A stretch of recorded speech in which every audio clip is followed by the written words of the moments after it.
আল্লামা শেখ সাদি রাহমাহুল্লাহ রাতের বেলা উনি মসজিদে নববীর রাসূলুল্লাহর মাজার সংলগ্ন স্থানে তিনি ঘুমিয়ে পড়লেন। গভীর রাতে তিনি ঘুমিয়ে স্বপ্ন যোগে দেখলেন একজন নুরানি চেহারার আলোকিত মহাপুরুষ আমার সামনে দাঁড়ালেন। আমি ঘুমের মাঝখানে দেখেই তাকে সালাম করলাম। তিনি আমার সালামের জবাব দিলেন, আমি জানতে চাইলাম কে আপনি, কি আপনার পরিচয়?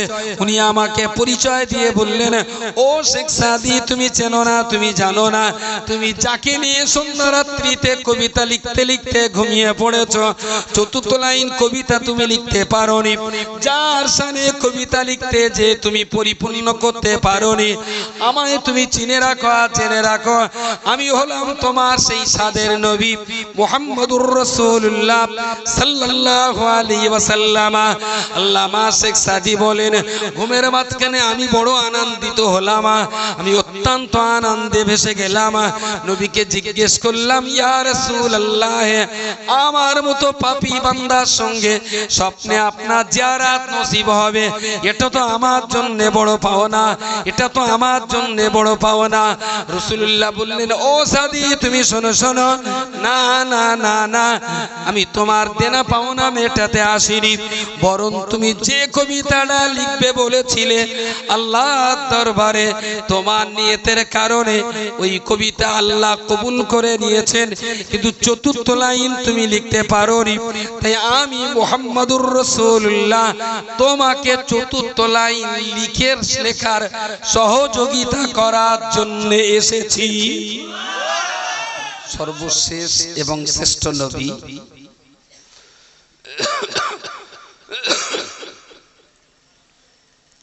ইসলাম হলো আল্লাহ পাকের তৈরি করা জীবন ব্যবস্থা। কাবা বাইতুল্লাহ হলো বিশ্বের ইমানদার মুসলমানদের কিবলা। কোরআনুল কারীম হলো আল্লাহ পাকের কালাম, যা মানব জাতির জন্য পথ প্রদর্শক। এই কয়েকটি বিষয়ে যারা একমত তারা সবাই মুমিন। আল্লাহ, নবী, কিবলা, ইসলাম, কোরআন, এই পাঁচটা বিষয়ে যারা একমত, আল্লাহ ছাড়া মাবুদ নেই, হযরত মুহাম্মদ সাল্লাল্লাহু আলাইহি ওয়াসাল্লাম আল্লাহর পাঠানো সর্বশেষ এবং শ্রেষ্ঠ রাসূল। ইসলাম আল্লাহ পাকের তৈরি করা জীবন ব্যবস্থা। কাবা বাইতুল্লাহ হলো আমাদের কিবলা। কোরআনুল কারীম হলো আল্লাহ পাকের কালাম, আমাদের জন্য পথ প্রদর্শক। এই বিশ্বাসটা যিনি রাখবেন তিনি মুমিন। আর এই পাঁচটা বিশ্বাসের ভিতরে কেউ যদি একটা বিশ্বাসকে নড়বড়ে করে ফেলে তাহলে তিনি হবেন মুনাফিক। আমালের ক্ষেত্রে কেউ যদি কোলটান ছোলটান করে ফেলেন তাহলে তিনি হবেন ফাসিক। ঠিক এই পাঁচটার ভিতরে একটা হলো মুহাম্মদুর রাসূলুল্লাহ সাল্লাল্লাহু আলাইহি ওয়াসাল্লাম, যিনি আল্লাহর পাঠানো সর্বশেষ এবং শ্রেষ্ঠ নবী। কেউ যদি বিশ্বাস করেন যে হযরত মুহাম্মদ সাল্লাল্লাহু আলাইহি ওয়াসাল্লাম শ্রেষ্ঠ নবী, এতে কোনো সন্দেহ নেই। তবে পরে এখনো নবী আসলেও আসতে পারে, নবী আসবে গ্যারান্টি না, আসলেও আসতে পারে। এই ধারণা যদি কারোর ভিতরে থাকে তাহলে তিনি মুমিন নন, তিনি মুনাফিক। যতই তাসবিহ টিপে প্রতিদিন 500 বার করে কলমা পড়ুক, তিনি নবীকে অস্বীকার করেননি। তিনি বলেছেন মুহাম্মাদুর রাসূলুল্লাহ, এবং তিনি শ্রেষ্ঠ নবী। তবে এখনো নবী আসলেও আসতে পারেন, নবী এখনো আসলেও আসতে পারে। এই ধারণা যদি ভিতরে থাকে তাহলে আল্লাহ এক, কোরআন আল্লাহর কালাম, কাবা আমাদের কিবলা, ইসলাম আমার ধর্ম, এই চারটে বিশ্বাস তাকে বাঁচাতে পারবে না।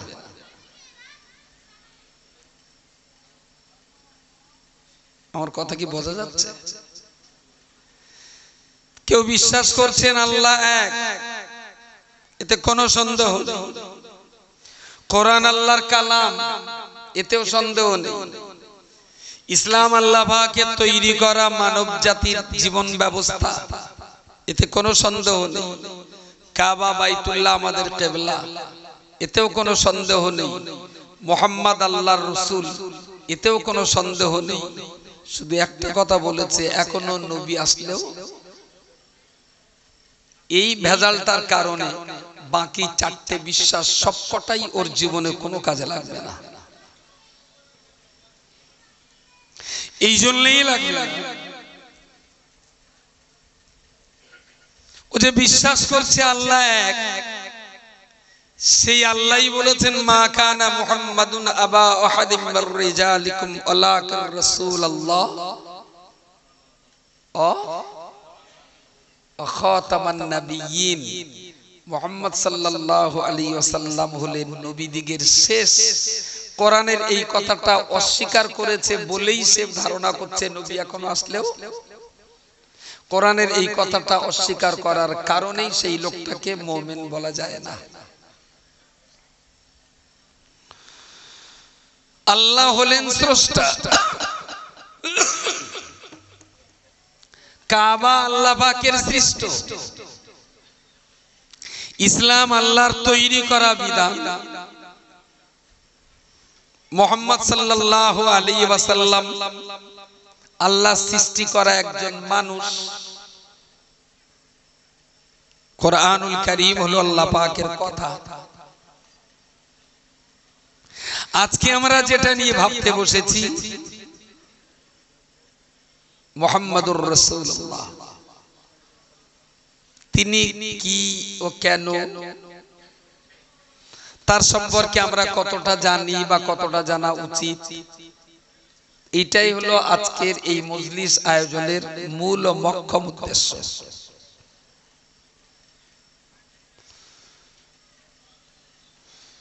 এই মানুষটার দুটো নাম ছিল, একটা মুহাম্মদ আর একটা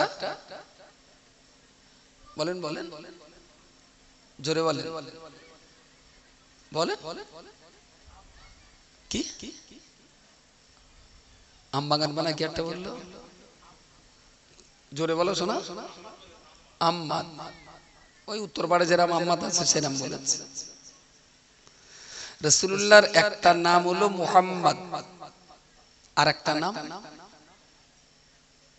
বল, একটা লোক অন্তত এই অডিয়েন্স থেকে বলেন। এই দিক দিয়ে একজন বলেছেন, আরেকবার বলেন। আ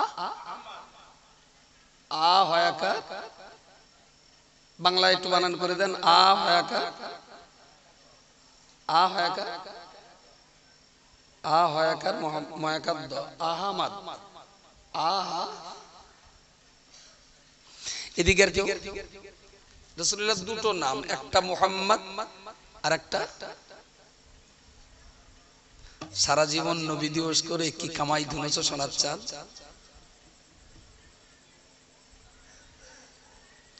যে মানুষটাকে নিয়ে এত জল্পনা, এত কল্পনা, এত ভাবনা, এত চিন্তা, এত চেতনা, এত লেখা, এত কাব্য, এত সাহিত্য, এত সভা, এত নবী দিবস, আজও সেই মানুষটার দুটো নাম নিয়েও আমরা ভালো উচ্চারণ করতে পারি না। আলিফ হে মিম দাল আহমদ, মুহাম্মাদুন আহমাদুন। রাসূলুল্লাহ দুটো নাম জগতের মানুষের কাছে আল্লাহ এই মানুষের পরিচয় করিয়েছেন মুহাম্মদ শব্দ দিয়ে। আসমানবাসীর কাছে এই মানুষটার পরিচয় হলো আহমদ হিসাবে, আহমদ হিসাবে। আসলে প্রথমটা মুহাম্মদ, তো অনেকেও পরেরটা বলে আহমদ। আবার গাঁ গ্রামের দক্ষিণ পাড়ার যা আছে ময় ময় আকাদ্দ আহমদ, এরম আছে না? অনেক লোকের নাম আহমদ আছে, AMMAD আহমদ। আবার দু একজন দেয় হয়াকার ময় ময় আকাদ্দ আহমদ। অ্যাকচুয়াল রাসূলুল্লাহর আরেকটা নাম হলো আহমদ, আলিফ হা মিম দাল আহমদ। কেন এই ব্যক্তির দুটো নাম? আমাদের যারা আছে নাম মোহাম্মদ হাফিজুর রহমান, নানি ডাকে ভদা বলে, আছে না? কি সুন্দর সাদা চকচকে ছেলে, ওর নাম মোহাম্মদ গোলাম রসুল, ওর দাদু ডাকে কালু বলে, এরম আছে না? প্রচুর মানুষের আছে এরকম দুটো দুটো নাম, দুটো দুটো নাম। আচ্ছা, আমাদের সমাজে যেমন দুটো নামের প্রচলন আছে, ঠিক এই রকম দৃষ্টিভঙ্গিতেই কি রাসূলুল্লাহ দুইটা নাম? না। মুহাম্মদ শব্দের অর্থ হলো চরম প্রশংসিত। একটু সুবহানাল্লাহ বলে, সবাই মিলে বলে, খুব জোরে বলতে হবে না, কিন্তু সবাই বলে সুবহানাল্লাহ। আহমদ শব্দের অর্থ হলো চরম প্রশংসাকারী। সুবহানাল্লাহ। এমন দুইটা শব্দ দিয়ে তার দুইটা নাম রাখা হলো। মুহাম্মদ শব্দের অর্থ চরম প্রশংসিত, আহমদ শব্দের অর্থ হলো চরম প্রশংসাকারী। প্রশংসা একরকম, আর তার আগে যদি চরম শব্দ দেওয়া হয় তাহলে তার চাইতে আর প্রশংসা হতে পারে না। নবী দুই দিক দিয়ে সবার আগে। নাম্বার 1, প্রশংসা করার দিক দিয়ে নবী সবার আগে। নাম্বার 2, প্রশংসা পাওয়ার ক্ষেত্রে নবী সবার আগে। আরো একবার বলুন সুবহানাল্লাহ। যদি আমরা কারোর কাছ থেকে প্রশংসিত হতে চাই তাহলে মুহাম্মাদের পথ ধরা ছাড়া আমাদের দ্বিতীয় কোনো রাস্তা নেই। যদি আমরা কারোর প্রশংসা করতেও চাই তাহলে রাসূলুল্লাহর তরিকা ধরা ছাড়া আমাদের কোনো রাস্তা নাই। প্রশংসিত হতে গেলেও নবীর কাছ থেকে শিক্ষা নেওয়া উচিত, কারো প্রশংসা করতে গেলেও নবীর কাছ থেকে শিক্ষা নেওয়া উচিত। এর বাইরে তো জগৎ নেই। জগৎ তো প্রশংসা করা আর প্রশংসা পাওয়া, এই নিয়েই তো জগৎ। হয় আপনি কারো না কারো প্রশংসা করবেন, না হলে আপনি কারো না কারো দ্বারাতে প্রশংসিত হবেন। Very good. প্রিয় রাসূল সাল্লাল্লাহু আলাইহি ওয়াসাল্লামের নাম রাখা হলো মুহাম্মদ, চরম প্রশংসিত। তাম পৃথিবীর মানুষ তো আমার নবীর প্রশংসা করেছে, তাম জগৎ তো নবীর প্রশংসা করেছে। কিন্তু দিনের শেষে হিসাব করে দেখা গেল গোটা সৃষ্টি জগৎ যেমন মুহাম্মাদের প্রশংসা করেছেন, সৃষ্টি জগতের মহান মালিক রব্বুল আলামিন আল্লাহ তিনিও নিজেও মুহাম্মাদের প্রশংসা করেছেন। বলুন সুবহানাল্লাহ। সুতরাং এর চাইতে বড় প্রশংসিত ব্যক্তি আর কেউ হওয়ার যোগ্যতা রাখে না। কিসের কারণে? বালাগাল উলা বিকামালিহি কাশাফাদ দুজা বিজামালিহি হাসুনাত জামিউ খিসালিহি সাল্লু আলাইহি ওয়া আলিহি।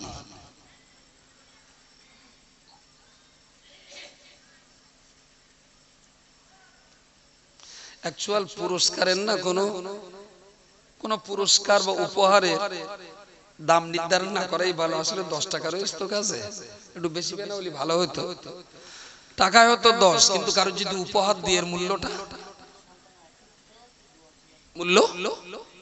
মূল্য বেশি না? মূল্য বেশি। অন্তত এটা যদি কারোর পুরস্কার দেই না, সে বাড়ি যেয়ে ওর আম্মার সঙ্গে বলবো, আম্মু আম্মু আজকে হুজুর ওয়াজ করছিলেন, আমার এই 10 টাকা উপহার দিয়েছে, তাই না?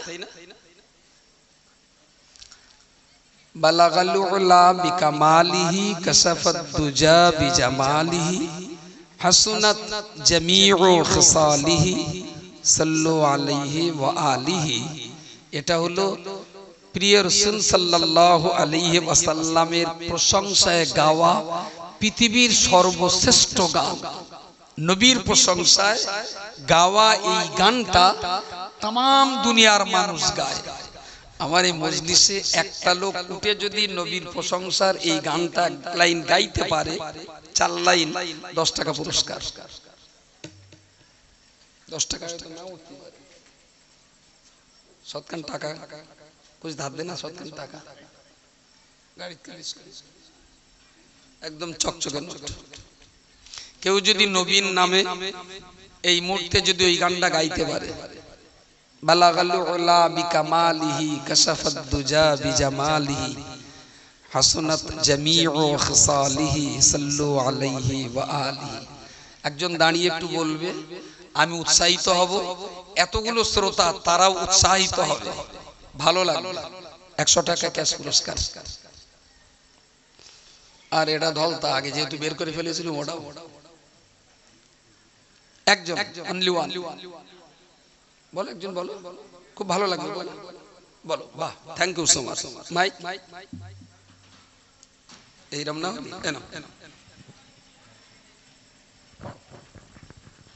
بلغ الأولى بكماله كشف الدجى بجماله حسنت جميع خصاله صلوا عليه وعليه। হাতটা ওখানে রেখোস কেন, ভয়তে কি পালাবে? ওই দিক ফিরে বল, দারুণ হয়েছে। সবার দিকে ফিরে একবার বল, সবার লজ্জা হোক। بلغ الأولى بكماله كشف الدجى بجماله حسنت جميع خصاله صلوا عليه وآله। শুধু একটা ভুল গেছে, হাসা বলেছে, ওটা হাসুন, সিনে পেশ, মনে থাকবে, সিনে পেশ।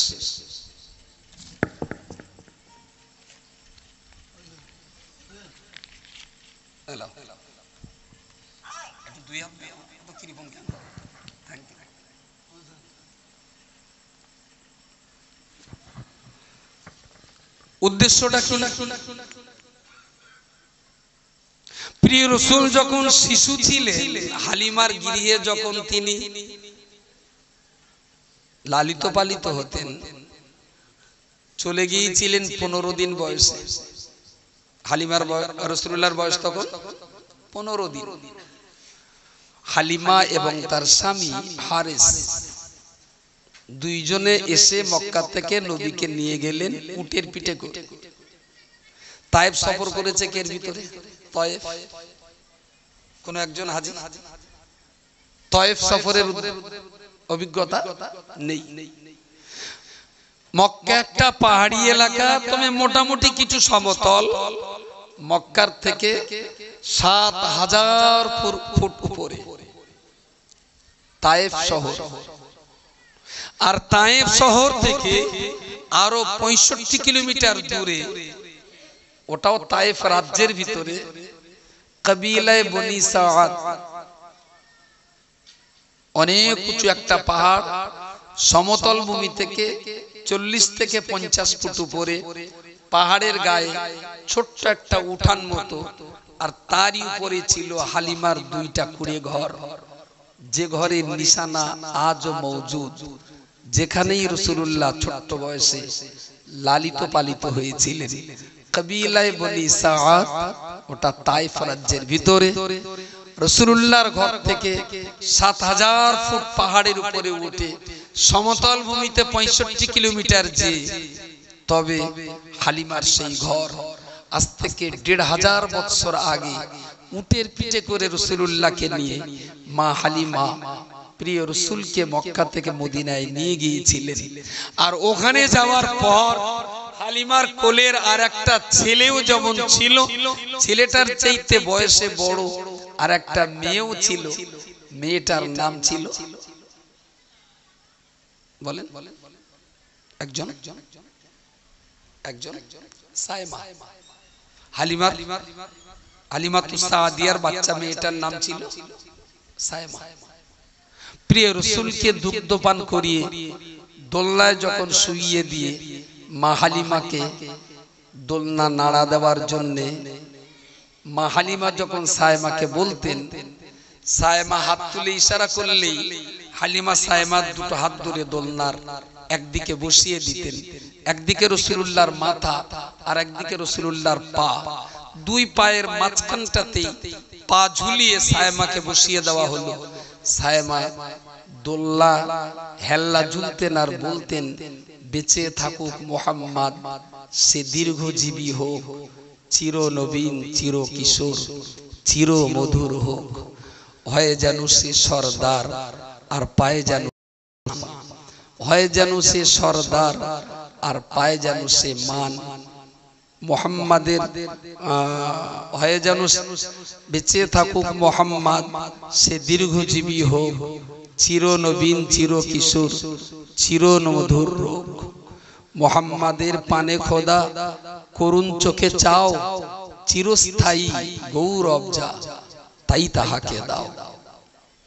আরবি ভাষায় সায়মা যে কবিতাগুলো গেয়ে রাসূলুল্লাহকে ঘুম পাড়াতেন, সে আরবি কবিতাগুলো বাংলা অনুবাদ করে এই কবিতার রং দিয়েছেন বাংলাদেশের বিখ্যাত মুহাদ্দিস মাওলানা আজিজুল হক সাহেব রাহিমাহুল্লাহ। আল্লাহ তাকে জান্নাতুল ফেরদাউস নসিব করুন, বলুন আমিন। তো একটা বাচ্চা মেয়ে, কে তার মাথায় এটা ঢুকিয়েছিলেন যে এই ছেলেটার জন্য, এই বাচ্চাটার জন্য এই কবিতাটা পড়ে ঘুম পাড়লে খুব ভালো হবে। মুহাম্মাদের পানে খোদা করুণ চোখে চাও, চিরস্থায়ী গৌরব যা, তাই তাহাকে দাও।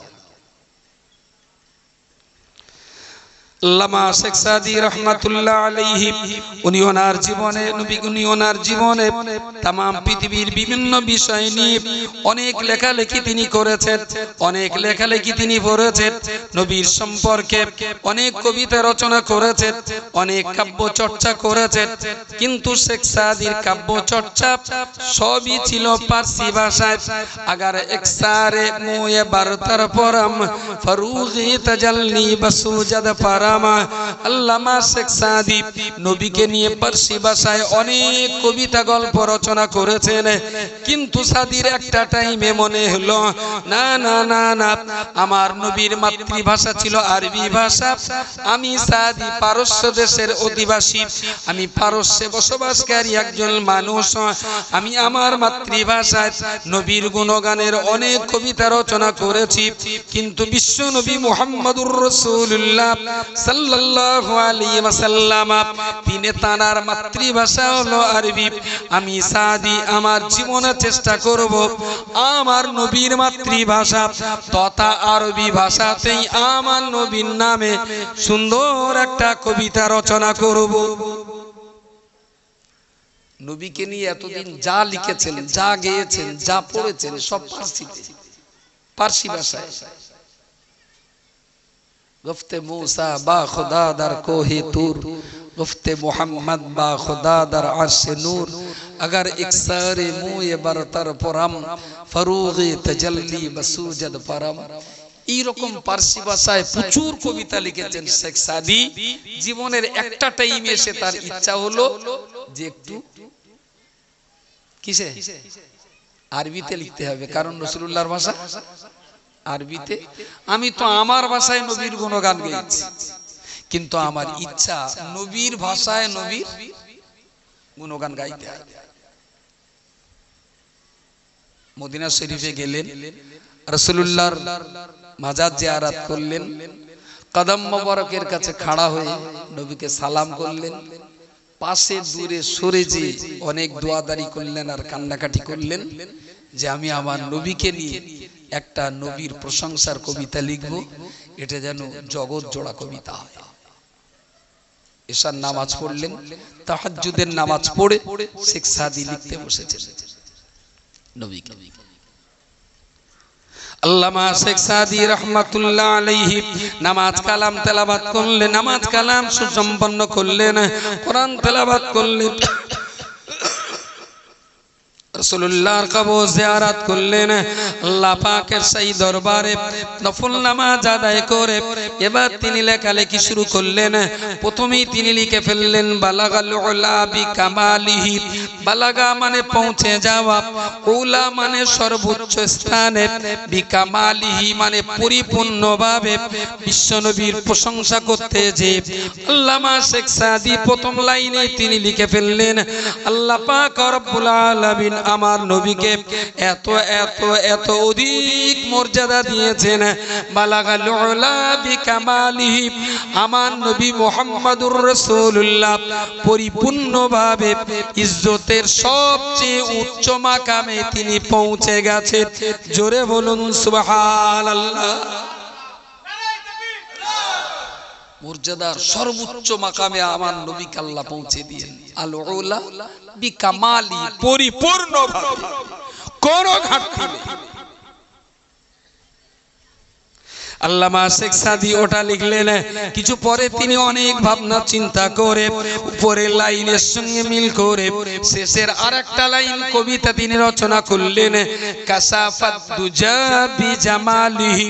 কাশাফা মানে প্রকাশিত হওয়া, দুজা মানে হলো আসমানের পূর্ণিমার চাঁদ, বিজামালি মানে পরিপূর্ণভাবে, কাশাফাত দুজা বিজামালিহি।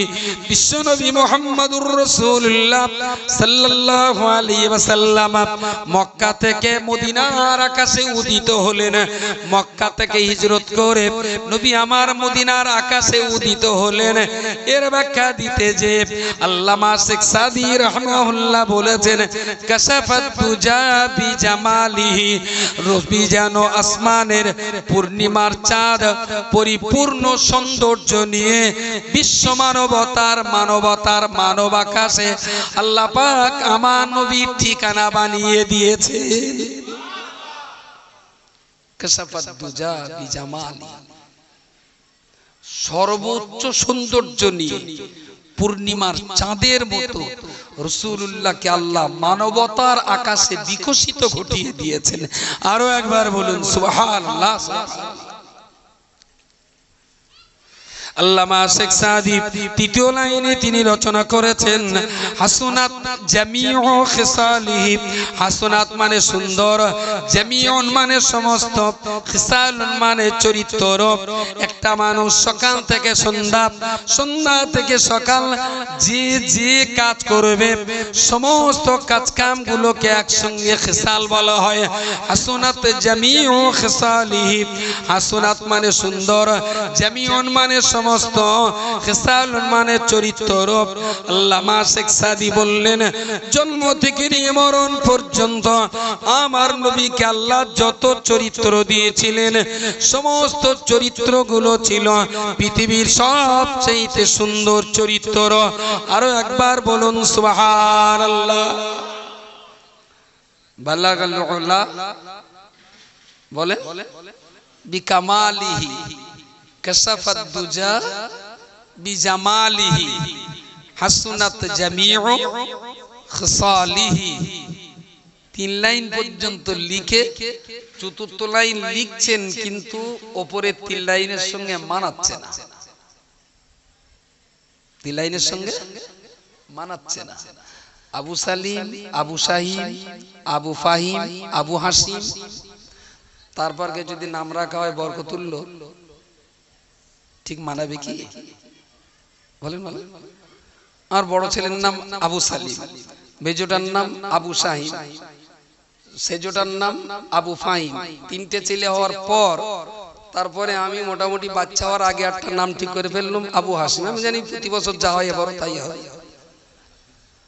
প্রথম দুটোর নাম মুফতি সাহেবের কাছে জিজ্ঞেস করলাম, তারপর তার জিজ্ঞেস করতো না, ও হওয়ার আগে একটা নাম ঠিক করবে। মা জিজ্ঞেস করতে নাম রেখে 3 মাস আগে আমার ঠিক করা আছে। এটার নাম আবু হাসিম। এখন এই চারটের নাম আবু সালিম, আবু শাহিম, আবু ফাহিম, আবু হাসিম। তারপরে ছেলেটার নাম যদি বরকতুল্লাহ লেখা হয় ঠিক মানাবে না। তাহলে ওপরের চারটের ওজনের সঙ্গে অন্তত একটু ওজন মিল করে রাখার দরকার।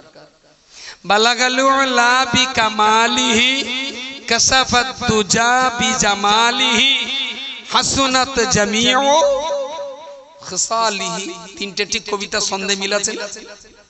কবিতা ছন্দে দারুণ মিল আছে। 4 লাইনটা লিখছেন কিন্তু মানাচ্ছে না, লেখেন আর কাটেন, লেখেন আর কাটেন। এই করতে করতে একটা টাইমে দুশ্চিন্তায় পড়লেন যে আমার এই কবিতা লেখার পেছনে কি কোনো অহংকার আছে, আমার কি কোনো গর্ব আছে, আমার কি কোনো ফখর হলো, আমার ভিতরে কি কোনো গরমের পয়দা হলো? কেন আমি 4 লাইনটা 4র্থ লাইনটা লিখতে পাচ্ছি না? রেখে উজু করে আবার 2 রাকাত নামাজ পড়লেন, দোয়া করলেন, কাঁদলেন যে আল্লাহ আপনার নবীর প্রশংসায় 4 লাইন কবিতা লিখব, 3 লাইন হয়েছে, 4র্থ লাইনটা পাচ্ছি না, আল্লাহ আপনি আমার দ্বারাতে এই কাজটা করিয়ে নিন বলে কাঁদতে কাঁদতে ঘুমিয়ে পড়লেন। কাগজ কলম থেকেই গেল, ঘুমিয়ে পড়লেন। আল্লামা শেখ সাদি রাহমাহুল্লাহ রাতের বেলা উনি মসজিদে নববী রাসূলুল্লাহর মাজার সংলগ্ন স্থানে তিনি ঘুমিয়ে পড়লেন। গভীর রাতে তিনি ঘুমিয়ে স্বপ্ন যোগে দেখলেন একজন নুরানি চেহারার আলোকিত মহাপুরুষ আমার সামনে দাঁড়ালেন। আমি ঘুমের মাঝখানে দেখেই তাকে সালাম করলাম। তিনি আমার সালামের জবাব দিলেন, তিনি আমার সালামের জবাব দিলেন। আমি জানতে চাইলাম কে আপনি, কি আপনার পরিচয়? উনি আমাকে পরিচয় দিয়ে বললেন, ও শেখ সাদি তুমি চেনো না, তুমি জানো না, তুমি যাকে নিয়ে সন্ধ্যা রাত্রিতে কবিতা লিখতে লিখতে ঘুমিয়ে পড়েছ, 4র্থ লাইন কবিতা তুমি লিখতে পারোনি, যার শানে কবিতা লিখতে যে তুমি পরিপূর্ণ করতে পারোনি, আমায় তুমি চিনে রাখো, জেনে রাখো আমি হলাম তোমার সেই সাদের নবী মুহাম্মদুর রাসূলুল্লাহ সাল্লাল্লাহু আলাইহি ওয়াসাল্লাম। আল্লামা শেখ সাদি বলেন, ঘুমের মাঝখানে আমি বড় আনন্দিত হলাম, আমি অত্যন্ত আনন্দে ভেসে গেলাম। নবীকে জিজ্ঞেস করলাম, ইয়া রাসূলুল্লাহ আমার মতো পাপী বান্দার সঙ্গে স্বপ্নে আপনার জিয়ারত নসিব হবে, এটা তো আমার জন্য বড় পাওনা, এটা তো আমার জন্য বড় পাওনা। রাসূলুল্লাহ বললেন, ও সাদি তুমি শোনো শোনো, না না না না, আমি তোমার দেনা পাওনা মেটাতে আসিনি, বরং তুমি যে কবিতাটা লিখবে বলেছিলে আল্লাহর দরবারে তোমার নিয়তের কারণে ওই কবিতা আল্লাহ কবুল করে নিয়েছেন, কিন্তু 4র্থ লাইন তুমি লিখতে পারোনি, তাই আমি মুহাম্মদুর রাসূলুল্লাহ তোমাকে 4র্থ লাইন লেখার সহযোগিতা করার জন্য এসেছি।